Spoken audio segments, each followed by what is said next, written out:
Hello everyone, and welcome back to Fun with Flags and History. I'm your host Frank, and today we'll be talking about someone pretty unique and special. Have you ever wondered what if Elvis Presley gained his fame in the Eastern Bloc instead of the United States? If he were more political and left-leaning than he was today? If you did, well, then congrats. You're probably the only person to wonder this aside from myself. Nah, I'm kidding.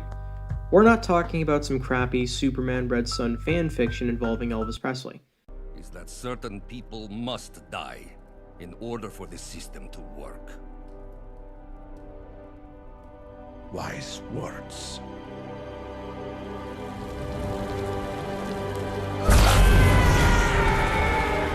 No, all of what I'm about to talk about happened in the real world. I'm of course talking about Dean Reed, the Red Elvis. Dean Reed was born on September 22, 1938 in Denver, Colorado. His father was a high school math teacher while his mother was a homemaker, staying home to raise Dean and his two eldest brothers, Dale and Vernon. During the 1940s, the Reeds moved from Colorado through various cities in Utah before eventually returning to Colorado. He later graduated from Wheat Ridge High School in Wheat Ridge, Colorado in 1956, where he was a star athlete on the track team. His father, Cyril Reed, compared to his son Dean in his early years, was the polar opposite to what Dean believed. Cyril was highly supportive of the United States Armed Forces and wanted his son to be educated at a military academy like the Citadel or West Point. His father was also a fervent anti-communist. America will never fall to communist invasion. And followed Senator Barry Goldwater's political career closely. Instead of going to a military academy like his father preferred, Dean decided to study meteorology at the University of Colorado, earning money singing country rock and roll songs in bars around Denver. When Reed turned 19, he moved to Los Angeles to pursue a career in the entertainment industry. With his good looks, he was able to land roles on television. While working on television, Reed took acting classes under Patton Price, among others. Price, a pacifist, taught him that art should be a mode of promoting one's ideals and beliefs. This would be the beginning of Reed developing the beliefs he would later hold on in life. Before 1958, Reed made music in the Los Angeles metropolitan area in an attempt to soar the Billboard charts as a teen starlet.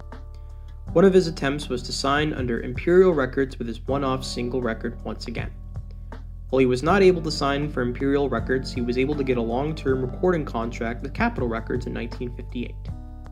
Between 1958 to 1962, Reed produced some fairly popular songs such as Annabelle, The Search, No Wonder, A Pair of Scissors, I Kissed a Queen, and Our Summer Romance. However, he was not able to reach much musical success in the United States, with his song The Search being the only song of his to reach the Billboard Hot 100, with it being at number 96.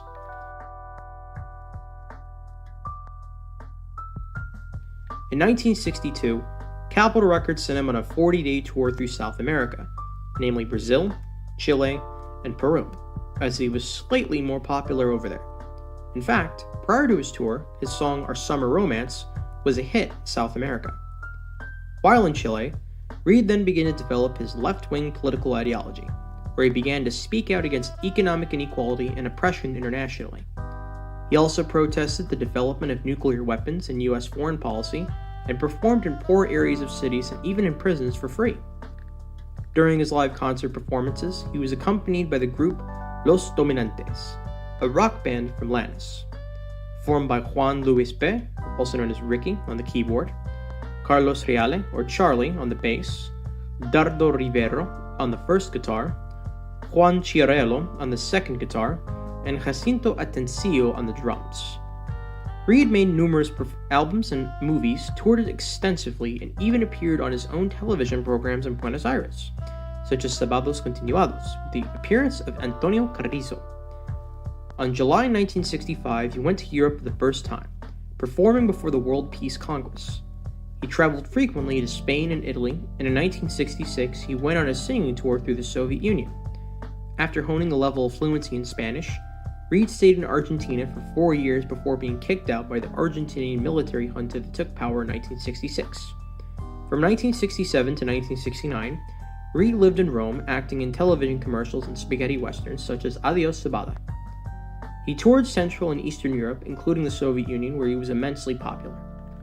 From 1970 to around 1973, Reed resettled in Chile. In 1970, a week prior to the election of Chilean President Salvador Allende, he was arrested for washing a U.S. flag in front of Santiago's U.S. consulate. Pablo Neruda helped him to get out of jail. In 1971, he re-entered Chile, only to be arrested again for 21 days. His wife filed divorce at that point. Also in 1971, Reed wrote an open letter to Alex Solzhenitsyn, criticizing him for having slandered the Soviet Union.